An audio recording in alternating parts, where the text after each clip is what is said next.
He directed his last movie 30 years ago, but Frank Capra will be remembered for bringing us some of the most famous films ever made. He died today in California, aged 94. Frank Capra is an elder film statesman, honored here in 1982 by the American Film Institute for the greatness he brought to motion pictures.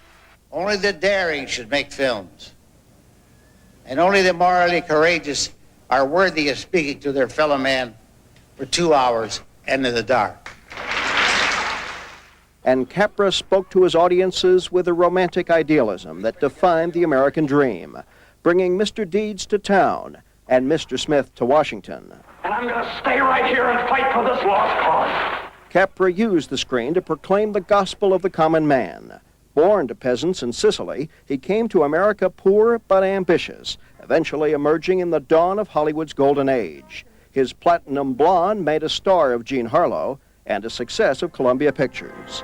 It Happened One Night became the sensation of 1934, with Claudette Colbert showing Clark Gable how to really stop traffic.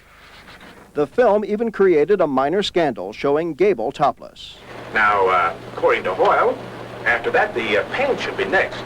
And it won for Capra the first of 3 Oscars.